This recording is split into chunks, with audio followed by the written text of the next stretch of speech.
한 주간 평안하셨습니까? 예, 한 주가 참 날씨도 덥고 또 코로나19의 상황이 점점 어려워지니까 우리의 마음이 참 부담이 되고 그런 시간들이 참 지나가고 있습니다. 우리나라는 참 다른 나라들에 비해서 여러 가지로 참 잘하는 것 같아요. 정부가 이렇게 얘기하는 것에 순종도 참 잘하고 여러 가지 부분에서도 참 철저하게 이렇게 잘 하는데도 불구하고 이제 이 시간이 참 길어지다 보니까 이제 사람들도 좀 힘들어하는 기색이 좀 보이고 또 그것에 대한 피로감이나 지체하는 모습들이 나타나는 것들을 좀 보게 됩니다. 지난주에 한 기사를 봤습니다. 한 신문에 기사가 났는데요. 4월부터 6월까지 극단적인 이제 자살을 선택한 사람들의 이 숫자가 작년 4월부터 6월까지의 통계보다 한 22% 정도가 증가했다는 거예요. 작년 이 코로나가 처음 시작했을 때보다 지금 한 1년 8개월, 1년 7, 8개월 정도 지난 이때에 많은 사람들이 마음의 어려움을 겪고 우울증을 겪으면서 극단적인 선택을 한 분들이 한 20% 정도 더 증가했다. 많은 분들이 힘든 상황과 형편 가운데 있는 것을 그대로 보여주는 그런 내용이 아닌가 이런 생각이 듭니다.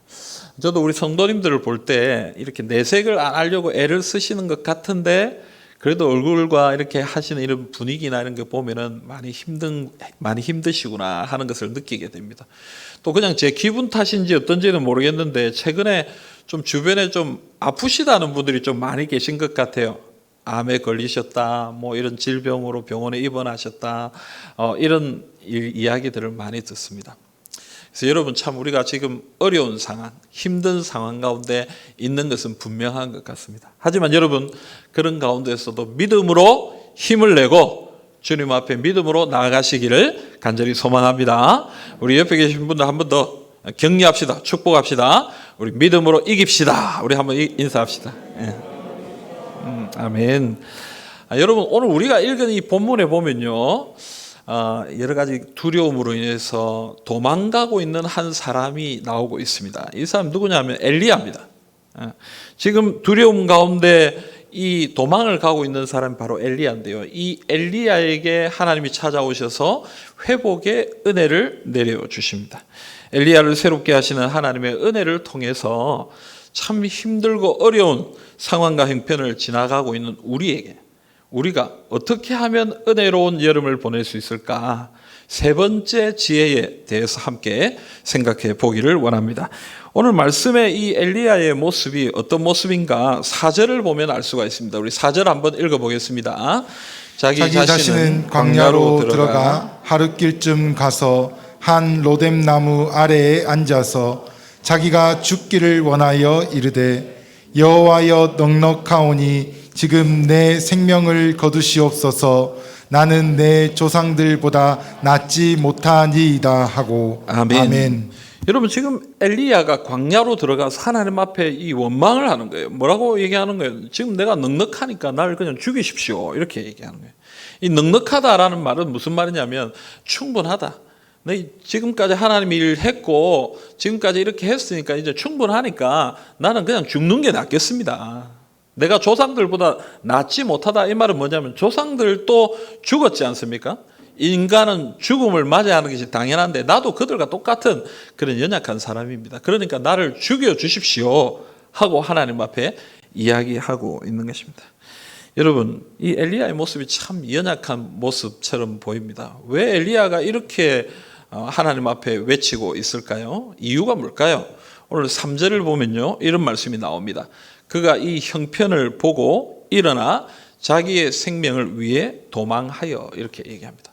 여러분 이 형편을 보고 도망했다. 여러분 이 형편이 뭡니까? 어떤 형편입니까? 이 형편에 대해서 생각해 보려면 오늘 우리가 읽은 이 19장 앞에 나오는 18장의 내용을 우리가 좀 살펴볼 필요가 있습니다. 여러분 이 18장에는 두 가지 사건이 나와요. 중요한 두 가지 사건이 나오는데 첫 번째가 뭐냐면은 엘리야가 이 바알 선지자들 450명하고 대결을 벌이는 장면이 나옵니다. 이거 잘 아시죠? 그죠? 바알 선지자들하고 어떤 대결을 벌입니까? 제단을 쌓아놓고 재물을 올려놓고 우리가 각자의 신에게 기도하자. 제사를 드리면 불을 내려주는 신이 이기는 것으로 하자. 그래서 바알 선지자들이 먼저 합니다. 막 기도를 하고 막 그냥 하고 자기 몸도 막 상해를 입혀가면서 그렇게 막 하는데 어떻습니까? 불이 내려오지 않습니다. 이제 저녁 때가 되어서 엘리야가 이제 자기가 하나님 앞에 제사를 드리겠다 이렇게 얘기합니다. 근데 엘리야는 어떻게 하느냐면요, 제단을 쌓아놓고 제물을 올려놓고는 물을 붓습니다. 그래서 열왕기상 18장 35절에 보면 물이 제단으로 두루 흐르고 도랑에도 물이 가득 찼다 이렇게 얘기합니다. 여러분, 불이 내리려면은 물이 있으면 안 되잖아요. 물이 가득 찼으니까 사람이 불을 붙일 수 없는 그런 상황이에요. 근데 이 엘리야가 하나님 앞에 기도하니까 하늘에서 여호와의 불이 내려와서 모든 제단과 제물을 다 태워버리는 그런 하나님의 역사가 나타난 것입니다. 여러분, 엘리야가 승리했습니다. 승리하고 난 엘리야는 이 450명의 바알 선지자들을 모조리 죽여버렸습니다. 그게 첫 번째 사건입니다. 두 번째 사건은 무엇이냐면요, 엘리야가 아합 왕에게 비가 내릴 것이다 이렇게 얘기했습니다. 그때 당시에 이스라엘은 비가 3년 6개월 동안 비가 내리지 않던 이 가뭄의 때였습니다. 하나님의 징계를 받아서 비가 내리지 않는 그런 상황이었어요. 그런데 엘리야가 아합 왕에게 지금 이제 비가 올 겁니다. 그러니까 왕은 빨리 왕궁으로 가십시오. 그렇게 얘기하는. 그리고는 갈멜산으로 올라가서 이 다리 사이에 얼굴을 쳐박고 하나님 앞에 간절히 기도했습니다. 그리고 가서 봐라, 구름이 오는가 봐라. 없습니다. 7번이라도 가서 봐라. 7번째 가서 보니까 사람의 손만한 구름이 오기 시작하고 비가 내리기 시작합니다. 여러분, 이것이 두 번째 사건입니다. 여러분, 이 두 사건 다 놀라운 기적입니다. 한 사람이 450명의 사람과 싸워서 이기는 것, 이건 놀라운 거 아닙니까? 옛날에 우리 남자분들 중에 싸움 좀 하신 분들은 자기의 무용담을 이야기할 때 있잖아요. 나는 옛날에 13대 1로 싸워 이겼다. 여러분, 10명하고 싸워 이겨도 그 대단한 거잖아요. 근데 지금 엘리야는 몇 명하고 싸운 거예요? 450명하고 싸워서 이긴 거예요. 대단한 거예요. 그리고 여러분, 사람이 비를 내릴 수 있습니까? 사람이 비를 내리게 할 수 있느냐는 거예요. 그런데 엘리야가 얘기하니까 비가 내렸어요. 여러분, 놀라운 기적이 일어난 것입니다.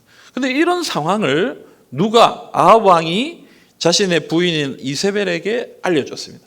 그 이야기를 들은 이세벨이 뭐라고 얘기했냐면 오늘 19장 2절 말씀에 그 반응이 나옵니다. 우리 같이 한번 읽어봅시다. 2절입니다. 이세벨이 사신을 엘리야에게 보내어 이르되 내가 내일 이맘때에는 반드시 내 생명을 저 사람들 중 한 사람의 생명과 같게 하리라. 그렇게 하지 아니하면 신들이 내게 벌 위에 벌을 내림이 마땅하니라 한지라. 아멘. 여러분, 엘리야에 대한 이야기를 들은 이 이세벨은 화가 났습니다. 그래서 사람을 보내서 엘리야에게 뭐라고 얘기하냐면 내가 너를 반드시 죽일 거다. 내일 이맘때까지 너는 반드시 죽을 거다. 내가 만약 너를 죽이지 않는다면 신들이 나에게 벌을 내려도 마땅하다. 그만큼 각오와 결단을 다지면서 난 널 죽일 거야 라고 그에게 소식을 전한 것입니다. 여러분, 이 말을 듣자 어떻게 됐습니까? 엘리야는 바로 두려워서 도망을 가버린 거예요. 지금 오늘 우리가 읽은 이 말씀에 이 형편이라는 말이 바로 이겁니다. 이세벨이 엘리야를 죽이겠다고 하는 그 형편, 그 상황이 일어나자 엘리야는 그 소식을 듣고 바로 두려워서 광야로 도망갔다라고 얘기하는 거예요. 여러분, 아까 바알 선지자 450명과 싸우던, 그리고 3년 동안 내리지 않던 비가 내릴 것이다 라고 그렇게 담대하게 얘기하던 그런 엘리야의 모습은 사라지고요, 두려움에 벌벌 떠는 그런 연약한 엘리야의 모습이 나타나고 있는 것입니다.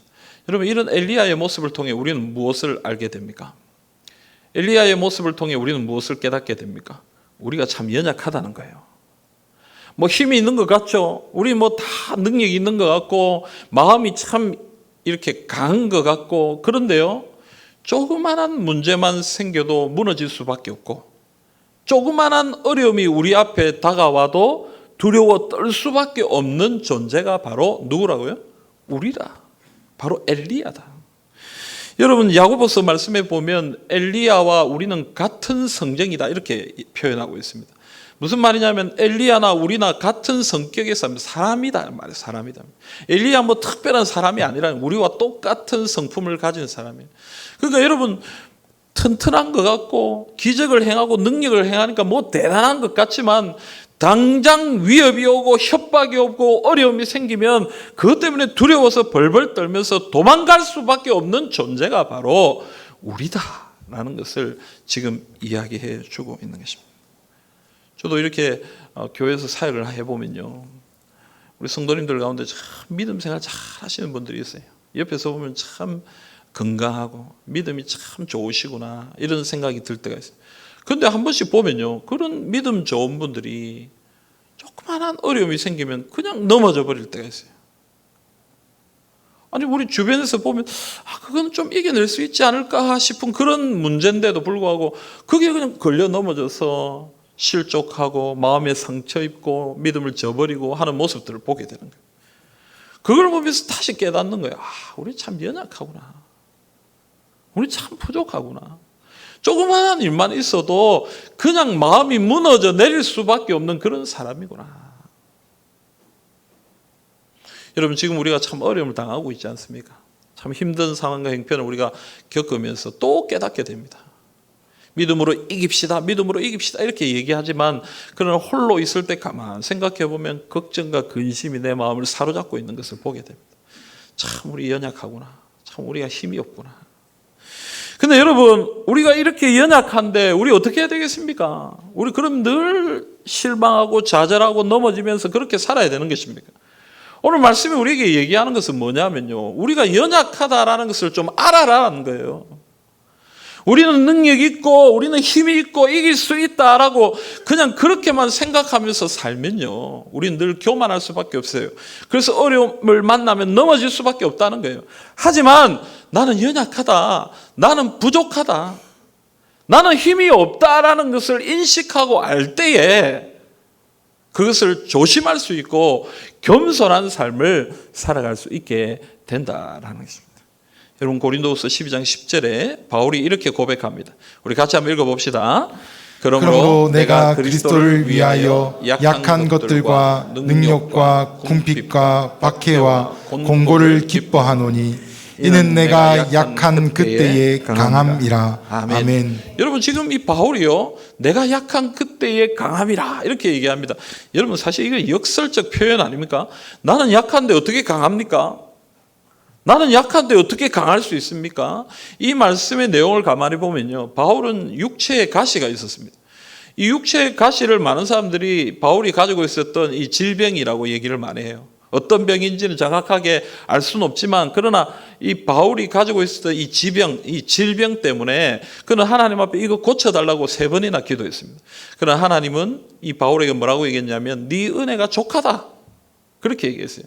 이 이야기를, 이 하나님의 응답을 받은 바울이 뭐라고 고백하냐면 내가 약할 때의 강함이다 이렇게 얘기합니다. 무슨 말이냐면 나는 약하고 내 몸에 질병이 있고 나는 연약한 사람이니까 내 힘으로는 이 선교의 일을 감당하지 못하고 내 힘으로는 주님의 일을 감당하지 못하니까 주님 도와주십시오. 주님 나와 함께 해주십시오. 나는 연약합니다. 나는 너무 힘이 없습니다. 나는 건강하지도 않는 사람입니다. 그러니까 주님 나를 도와주십시오. 주님이 힘을 주셔야 이 일을 감당할 수 있습니다. 여러분 내가 힘이 있다면, 내가 능력이 있다면 내 힘으로 섬기게 되는 거예요. 그러나 나는 힘이 없고 나는 능력이 없기 때문에 하나님을 의지하게 되는 거예요. 그래서 나는 약하지만 강하다, 이 믿음의 고백을 할 수 있게 되는 것입니다. 사랑하는 여러분, 오늘 우리 자신을 정확하게 봐야 돼요. 우리는 능력이 없어요. 우리는 힘이 없어요. 우리는 약한 사람들이에요. 여러분 우리는 약하다는 거 인정해야 돼요. 근데 여러분 그것을 인정하는 것이 힘이 됩니다. 능력이 됩니다. 나는 힘이 없으니까 주여 나를 도와주십시오. 나는 연약하니까 주님 나를 인도해 주십시오. 주님을 붙들게 될 때에 하나님이 우리 가운데 역사하시고 하나님의 능력을 경험하게 하시는 것입니다. 그러므로 여러분 우리의 연약함을 하나님 아버지 앞에 내려놓고 오직 주님을 의지하고 믿음으로 주께 나아가시기를 주님의 이름으로 축복합니다. 두 번째로 여러분 우리가 생각할 것은요, 낙심하여 광야에 들어간 엘리야에게 주신 하나님의 은혜에 대한 것입니다. 엘리야는 광야로 들어가서 로뎀 나무 아래에 누워 잤다라고 얘기합니다. 혼자서 하루길을 들어갔습니다. 여기서 이 하루길이라는 것은 대략 한 32km에서 한 40km 정도라고 얘기해요. 그러니까 여러분 지금 마음이 많이 힘들잖아요.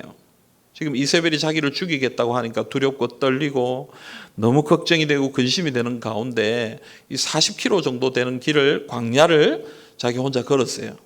그리고 뭐 먹을 것을 들고 갔겠어요? 하루 종일 먹지도 못했을 거예요. 그러니까 지치고 피곤하고 힘이 드니까 이 로뎀나무 아래에 잠이 든 것입니다. 근데 여러분, 이 자고 있는 엘리야에게 하나님이 어떻게 하셨습니까? 이 잠이 들어있는 엘리야에게 하나님은 어떤 일을 하셨느냐라는 거예요. 오늘 말씀 5절, 6절, 7절에 그런 내용이 나와 있습니다. 좀 길지만 우리 같이 한번 읽어봅시다. 같이 읽겠습니다. 로뎀나무 아래에 누워 자더니 천사가 그를 어루만지며 그에게 이르되 일어나서 먹으라 하는지라. 본즉 머리맡에 숯불에 구운 떡과 한 병 물이 있더라. 이에 먹고 마시고 다시 누웠더니 여호와의 천사가 또다시 와서 어루만지며 이르되 일어나 먹으라. 내가 갈 길을 다 가지 못할까 하노라 하는지라. 아멘. 여러분, 지금 하나님께서 엘리야에게 천사를 보내셨습니다. 그리고 오늘 말씀해 보면 중요한 단어가 두 번 나오는데요. 어떤 단어냐면 어루만졌다라는 단어가 나와요. 만졌다라는 말이에요. 만졌다. 천사가 누워있는 엘리야를 이렇게 어루만졌다, 만졌다. 여러분, 여기서 말하는 이 만졌다라는 단어는요, 두 가지 의미를 가지고 있어요. 악인을 만졌다 이렇게 표현할 때는 이 만졌다라는 말은 심판의 의미가 있습니다. 우리가 이제 속된 표현으로 가끔 이런 표현 쓰잖아요, 그죠? 나쁜 사람들, 좀 안 좋은 사람들, 내가 손 좀 봐줬다, 뭐 그런 얘기. 그거는 뭐예요, 여러분? 내가 징계를 내렸다는, 내가 어떤 대가를 응징했다 이 말이에요. 그러니까 여러분, 하나님께서 악인들을 만지셨다라고 할 때는 악인들을 심판하셨다라는 의미가 있습니다. 그런데 악인을 제외한 나머지 사람들을 만지셨다라고 얘기할 때는 이 만졌다라는 단어가 어떤 의미를 가지고 있느냐면 위로하고 격려하고 회복시키고 또 이 일을 감당할 수 있는 권능을 부어주셨다, 이런 의미가 있는 것입니다. 그러니까 여러분, 지금 지쳐가지고 피곤해서 이 로뎀나무 아래에서 피곤해서 쓰러져 있는 엘리야에게 하나님은 천사를 보내셔서 뭐 하신 거예요? 위로하고 격려하고 회복시키시고 그에게 권능을 부어주셨다라는 것입니다. 여러분, 하나님은 위로의 하나님이십니다. 하나님은 자신의 백성들이, 자신의 일꾼들이 피곤하고 지쳐 있을 때 위로를 내려주시는 하나님이신 것입니다. 그래서 지금 하나님이 천사를 보내어 엘리야를 만지시고 그를 회복시키고 있는 것입니다. 제가 아는 한 목사님이 참 인생에 정말 큰 어려움을 당했습니다. 뭐 말로 설명할 수 없는 그런 어려움을 당했는데요. 그 어려움을 당하고 나니까 정신 하나도 없는 거예요. 내가 이 일을 계속 할 수 있을까? 내가 앞으로 일을 어떻게 살아야 될까? 고민도 되고 빨리 그만둬야 되나 어째야 되나 막 고민하고 막 낙심해 있는 그때에 이 교육자 수련회를 갔어요. 뭐 어쩔 수 없이 따라가가지고 이렇게 막 이렇게 있는데 아침에 다 같이 이제 산책을 하는데 그 숙소 주변을 이렇게 이제 걸어서 이렇게 왔다 갔다 하는 이제 산책을 하는데 이 목사님이 이제 이게 참 힘이 없고 어려우니까 이렇게 걸어가는데 뒤에서 담임 목사님이 뭘 아는지 모르는지 그냥 와가지고 등을 토닥토닥 해주시더라고요. 톡톡 떠들면 힘내세요. 괜찮아요. 힘내세요. 하고 씩 갔다는 거예요. 근데 나중에 몇 년 뒤에 제가 그 목사님한테 얘기를 들었는데 그 등 두드려진 그 손길이 너무 따뜻했다는 거예요. 그때 내가 다 포기하고 내가 정말 다 내려놔야 되겠다 싶은 생각을 하고 그냥 터덜터덜 걸어가고 있었는데 목사님이 이렇게 손을 툭툭 쳐주면서 괜찮아요, 힘내세요 했던 그것 때문에 다시 마음에 용기를 얻게 되는, 내가 다시 한번 해봐야 되겠다. 몇 년 뒤에 그것을 고백하는 이야기를 들었습니다. 사랑하는 성도 여러분, 하나님 안에 위로가 있습니다. 우리 하나님은 위로의 하나님이십니다. 피곤하고 지쳐있는 주의 백성들이 엎드려 주님 앞에 나아갈 때에 주님은 그들의 등을 토닥이시면서 힘내라, 다시 할 수 있다, 믿음으로 일어나라, 이렇게 위로해 주시는 것입니다. 오늘 이 시간 하나님의 어루만지심이 우리 모든 성도들에게 있기를 간절히 소망합니다. 힘들고 어려운 상황 가운데 계신 분들에게 하나님의 만지심이 있기를 간절히 소망합니다. 그래서 하나님의 위로로 믿음으로 일어나시기를 주님의 이름으로 축복합니다. 또한 여러분, 우리 서로가 하나님의 위로를 전달하는 일꾼들이 되었으면 좋겠습니다. 힘들고 어려울 때 우리가 서로에게 해야 할 일이 무엇이겠습니까? 위로와 격려라고 생각합니다. 주변을 좀 바라보십시오. 나도 힘들지만, 우리도 힘들지만, 우리 가정도 힘들지만 주변을 바라볼 때에 우리보다 더 힘든 사람들이 많습니다. 정말 위로와 격려가 필요한 사람들이 참 많습니다. 그런 사람들을 볼 때 우리가 할 수 있는 일이 무엇이겠습니까? 오늘 말씀이 우리에게 가르쳐 주잖아요. 등 어루만져 주든가 톡톡 힘내세요. 기도하겠습니다. 힘내세요. 혹시 이런 말조차 힘들고 어려운 상황이라면 어떻게 해야 되겠습니까? 그냥 가만히 옆에 있어주는 것만 해도 힘이 되고 위로가 되고 격려가 되는 것입니다. 사랑하는 성도 여러분, 하나님께서 우리를 교회로 묶어주셨잖아요. 우리를 하나 되게 해주셨잖아요. 우리 다 같이 어려운 상황과 형편 가운데 있습니다마는 서로에게 위로를 전달하고 격려를 전달하는 그런 하나님의 도구들이 되었으면 좋겠습니다.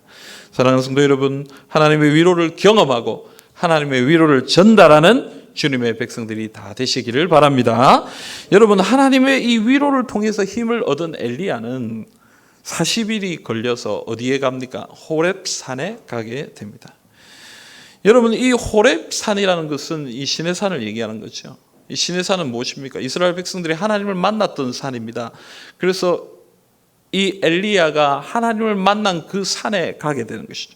오늘 본문 우리가 8절까지 읽었습니다만 그 뒤에 나오는 내용들을 읽어보면 이 엘리야가 호렙산에 가서 호렙산에 한 굴에 숨어 있었다라고 얘기합니다. 그런데 그 굴에 숨어 있는 엘리야에게 하나님 뭐라고 말씀하시냐면 19장 9절 말씀 우리 같이 한번 읽어볼까요? 9절입니다.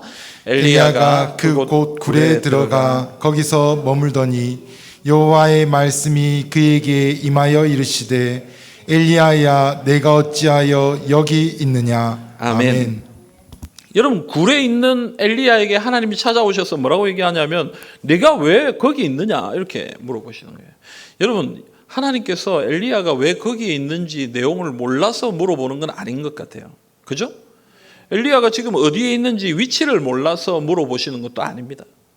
하나님이 왜 지금 이런 질문을 하고 있습니까? 넌 왜 지금 여기 있느냐라고 왜 물어보시는 거예요. 그건 이런 의미인 것 같아요.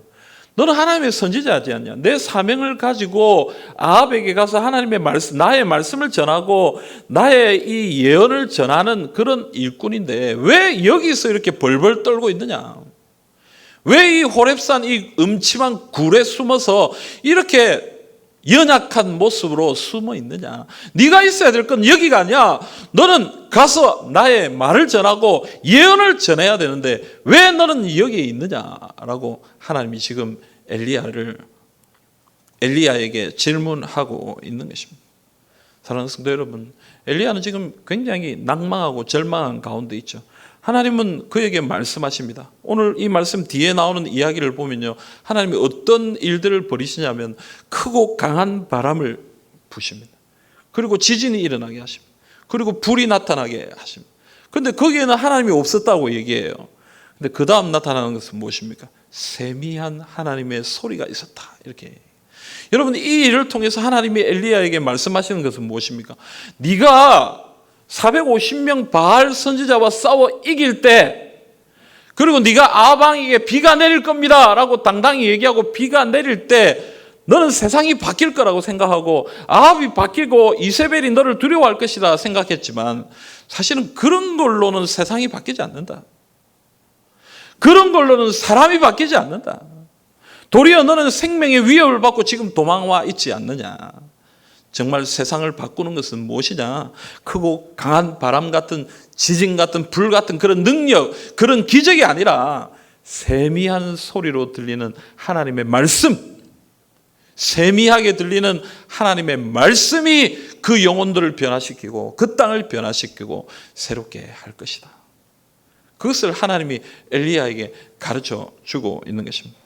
또한 이것을 가르쳐 주신 후에 하나님은 엘리야에게 새로운 사명을 주십니다. 15절 16절 말씀입니다. 우리 같이 읽읍시다. 여호와께서 그에게 이르시되 너는 내 길을 돌이켜 광야를 통하여 다메섹에 가서 이르거든 하사엘에게 기름을 부어 아람의 왕이 되게 하고 너는 또 님시의 아들 예후에게 기름을 부어 이스라엘의 왕이 되게 하고 또 아벨므홀라 사밧의 아들 엘리사에게 기름을 부어 너를 대신하여 선지자가 되게 하라. 아멘. 여러분, 오늘 우리가 살아가는 이 시대에 우리가 참 어려움을 당합니다. 뭐 그렇게 폼나게 하나님의 사역들이 진행되는 것 같지 않습니다. 그러나 여러분 괜찮습니다. 그런 것들로 하나님의 사역이 이루어지는 것이 아닙니다.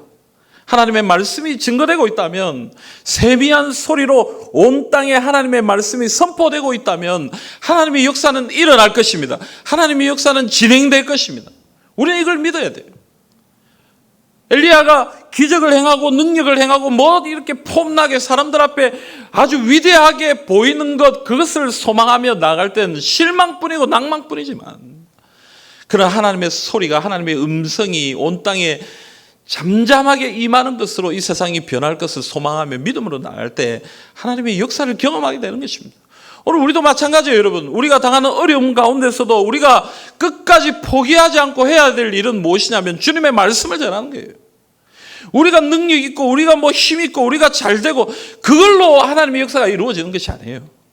하나님의 말씀이 선포될 때에, 하나님의 말씀이 증거될 때, 나는 약하고 나는 부족하고 우리는 좀 어려움 가운데 있어도 우리를 통하여 하나님의 말씀이 선포될 때에 하나님의 능력이 나타나고 하나님의 은혜가 나타나고 하나님의 놀라운 일들이 일어나게 되는 것입니다.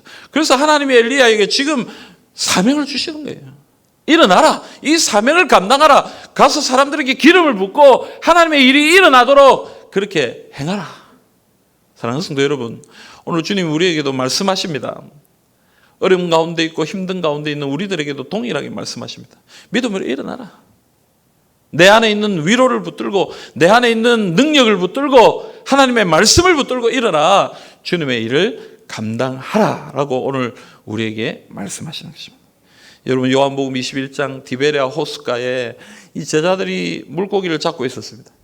여러분, 이 제자들 어떤 제자들입니까? 예수님이 십자가에 못 박혀 죽으시고 무덤에 장사되신 것을 보고는 이제 끝났구나, 우리는 아무것도 할 수 없는 그런 사람들이구나 하고 다시 자신의 고향으로 돌아간 것입니다. 물고기를 잡고 있었던 것이죠. 그러나 예수님은 부활하셔서 그들을 찾아가셨습니다. 그들을 찾아가서 그들에게 뭐 하셨습니까? 생선을 숯불에 구워서 떡과 함께 그들을 대접하셨습니다. 그리고는 우리가 잘 아는 것처럼 시몬 베드로에게 묻습니다. 시몬 베드로, 시몬의 요한의 아들 시몬아, 네가 나를 사랑하느냐? 3번이나 묻습니다. 여러분, 그 예수님의 질문에 베드로가 대답할 때에 예수님은 그에게 새로운 사명을 주십니다. 요한복음 21장 17절부터 18절 말씀입니다. 우리 같이 읽어보겠습니다.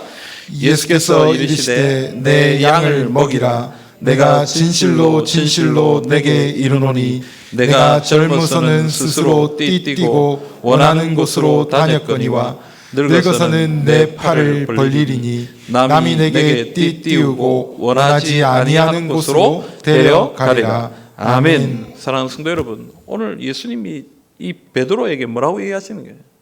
내 양을 먹이라. 지금까지는 네가 원하는 대로 다니지만 이제는 네가 이 복음을 위해, 복음 때문에 이리저리 끌려다닐 것이다. 고난을 당하고 어려움을 당할 것이다. 그러나 너를 통해 하나님의 일이 일어날 것이다.